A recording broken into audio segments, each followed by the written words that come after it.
লাগিয়ে নিচ্ছি। এই কাজটাকে আমি আজকে র্যাকটা বসাবো ওখানে। তো বহুদিন ধরে পড়ে রয়েছে, দুটো হয়ে গেছে অলরেডি লাগানো, আর এইটা বাকি আছে। এটাকে ভ্যাকুমটাকে লাগিয়ে নিই। আমি ভাবতাম কি যে বিশাল খাটনি কাজ, অনেক পারবো না মনে হয়, কিন্তু দেখলাম একটুখানি হাত দিতে একটু চেষ্টা করলেই কিছু হয়। কাউকে তেলানোর থেকে নিজে ওটা অত উঁচুতে করেছো কেন মা? এই দেখো করে দিসনি আর কোনো কথা বল। আমি কাজ করছিলাম না, হ্যাঁ সারা জীবন ধরে কাজ করছিস, এইটুকুনি আর সময় পাসনি। পারি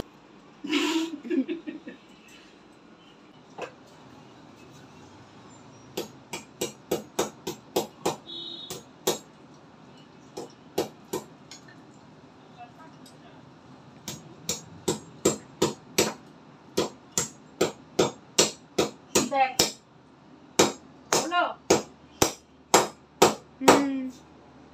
কোনো কাজ ছোট না, আর পারি না বলে কোনো কাজ আমার কাছে নেই। যত অসাধ্য কাজ হোক তাও আমি চেষ্টা করলে আমি পারবো। এত তেলা তেলি কতদিন ধরে, কতদিন না বছর ধরে তেলিয়েই যাচ্ছি।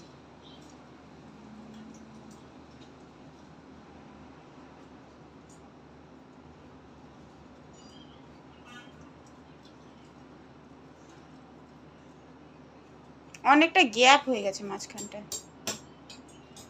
কোনটা? ওই যে এই মাঝের মাঝখানটা আরেকটু বেশি হলে। এখানে বড় শ্যাম্পু টোটোগুলো রাখবো,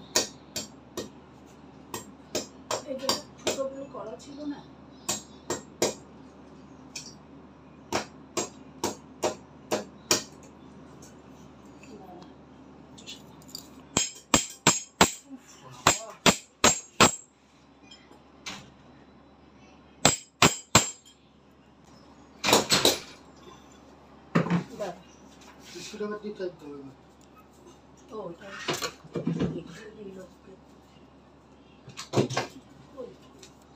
স্ক্রুড্রাইভার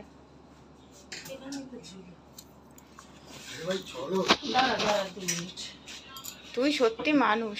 এটা একটু লুজ আছে, এবার একটু টাইট দিয়ে নি। হলো? হ্যাঁ এর মনে হচ্ছে ব্যাকাটা ডিল করেছো নাকি? তুই আর কথা বলিস না, তোকে অনেক তেলিয়েছি। এরকম রোগা হয়েছিস তাই? কি জিজ্ঞেস করছিস রোগা হয়েছে কেন আমার ছেলে? দেখ হলো? হবে তো, কিন্তু একটু বেকা লাগছে নাকি ডিলটা? হলো দেখ। ওকে আমার ফাইনালি র্যাকগুলোকে লাগিয়েই ছাড়লাম। এগুলো অনেক দিন ধরে সবাইকে বলে যাচ্ছি, আর ছোটোখাটো এই 2-3টে র্যাকের জন্য না মিস্ত্রি পাওয়াও মুশকিল হয়ে যায়। তো বাধ্য হয়ে অনেক দিন ধরে একে বলছি ওকে বলছি, ছেলেকে বলছি, ছেলেরও সময় হচ্ছে না, ও দিচ্ছি দেবো করছি করব এই করে করে দিন কাটাচ্ছিল। তারপরে বাধ্য হয়ে আমি নিজেই আজকে র্যাকগুলো লাগিয়ে নিলাম। তা চেষ্টা করলে অনেক কিছুই পারা যায়, পারি না বলে কোনো কিছু নেই। আমার কাছে মনে হয় আমি যেটা একবার দেখি আমি সেটাই করার চেষ্টা করি, আর পেরেও যাই।